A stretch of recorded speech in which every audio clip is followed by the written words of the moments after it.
Good morning, students. In last class, we have done the methods of preparation of aldehyde and ketones. So some methods of preparation I have not given yesterday. So another method, I think this is number 6, by Stephen reaction.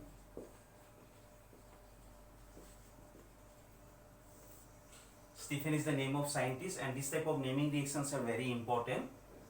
So this is one of the method by which you can prepare only aldehyde, not ketone. So to prepare aldehyde, you can use the Stephen reaction. This is one of the nitrile compounds, cyanide compound like methyl cyanide, ethyl cyanide, like this.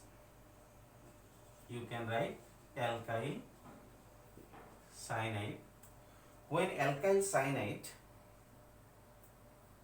is react with stannous chloride SnCl2 and HCl,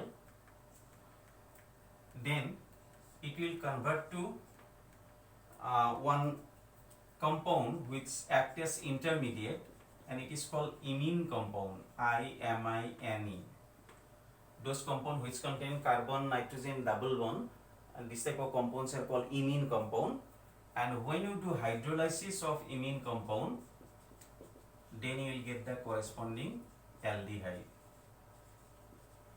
So this is one of the special method to prepare the aldehyde by applying Stephen reaction. So this is one of the important reaction. Another method for the preparation of aldehyde by Itard reaction, ETARD. Itard reaction. What is Itard reaction? In Itard reaction, toluene is used as reactant. So this is your toluene. When toluene is react with chromyl chloride, CrO2Cl2, this is called chromyl chloride, and in presence of some non-polar solvent like carbon tetrachloride or carbon disulfide, some non-polar solvent you have to use, then it produces a complex. The complex will be like this, which act as intermediate.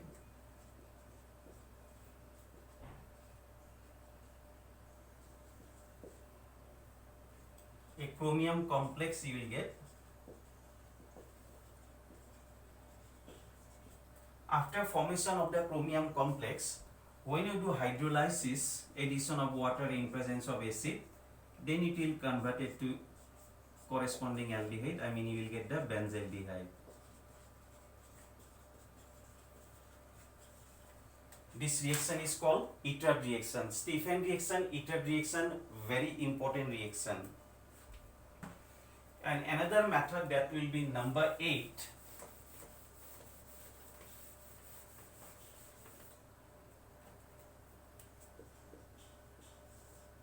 By Gattermann-Coates reaction.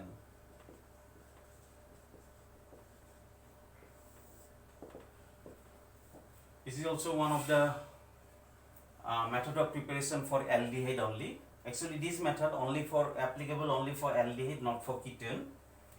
In this reaction, benzene is considered as reactant. From benzene, you can prepare the aldehyde. And if you want to convert benzene to benzaldehyde, you can apply this reaction.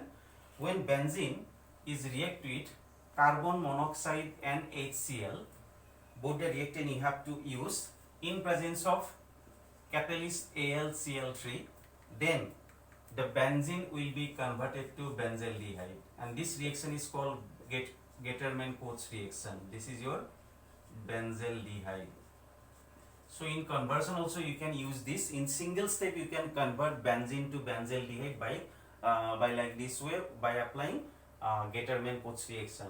So these three reaction, Gattermann reaction, Itard reaction, and the Stephen reaction, these three reaction you should know. Now, so these are about the methods of preparation. Now we'll do chemical properties of aldehydes and ketones. chemical properties of aldehydes and ketones. Pause it, pause it. So chemical reactions of aldehydes and ketones, and aldehyde and ketones maximum shows nucleophilic addition reactions. Nucleophilic addition reactions. So first time I will show you how it undergo nucleophilic addition reaction. This is one of the carbonyl compounds, C double bond O. It may be aldehyde, may be ketone. When it combines with some reagent, for example HCN. As you know, H is plus, Cn is minus. H plus is said to be electrophile, Cn minus is called nucleophile. So nucleophilic addition means nucleophile will attack and nucleophile will be added with the compound, and you know in addition reaction double bond will be converted to single bond. Now here double bond is present, so electrophile should attack to the carbonyl group, but nucleophile will attack first. This is because here the double bond is present between carbon and oxygen, and due to presence of oxygen, as you know oxygen is more electronegative than carbon, so some electromeric effect takes place here. In class 11 you have got electromeric effect. So what is electromeric effect? Since the double bond is present between carbon and oxygen is more electronegative than carbon, so carbon will attract the bonded electron towards itself. That is why carbon become delta minus, oxygen become delta minus and carbon become delta plus. I mean some polarization takes place due to this electronegativity difference. Due to presence of electron deficiency, positive charge means deficiency of electron. Due to deficiency of electron in carbon, the negative ion, I mean the nucleophile will attack to the carbon. When the nucleophile attack to the carbon, the nucleophile will be joined with the carbon and it produce one bond. Here negative means it contain one lone pair. The lone pair will form the bond with carbon. But already 4 bonds are present with carbon. Carbon can form maximum 4 bonds. So when a new bond will form, then this double bond will break and the electron pair goes towards oxygen, because you know oxygen always attract the electron, so oxygen will break the pi bond and both the pi electron goes towards oxygen. Now after doing this, Cn will be joined with carbon, it produces a new bond, double bond is converted to single bond, and oxygen by taking the lone pair of electron, it becomes, by taking the bonded electron it becomes negatively charged. Since one positive ion is present here, the positive ion will be attracted by negative and it will combine with this and they become neutral. This is the product. So who attack first time? Nucleophile attack first time. That's why the reaction is called nucleophilic addition reaction. And in addition reaction, double bond is always converted to single bond. Aldehyde and ketone shows maximum of nucleophilic addition reaction like this way.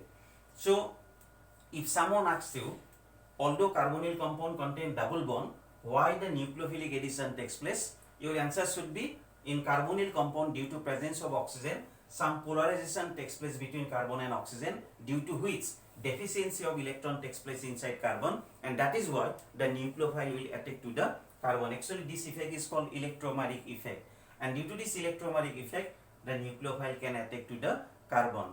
Reagent always have the target to the carbon, because carbon can produce maximum number of bonds, and that is why it has no attraction towards oxygen. It has always attraction towards carbon, because carbon can produce maximum number of bonds, and that is why nucleophile attack to the carbon first time. So who attack first time? Depending on that you can classify as nucleophilic or electrophilic addition. If nucleophile attack first time, that is called nucleophilic reaction, and if electrophile attack first time, that is called electrophilic reaction. So here nucleophile attack first time, that's why this is said to be nucleophilic addition reaction. So maximum reaction of aldehyde and ketones are like this, which are called nucleophilic addition reaction.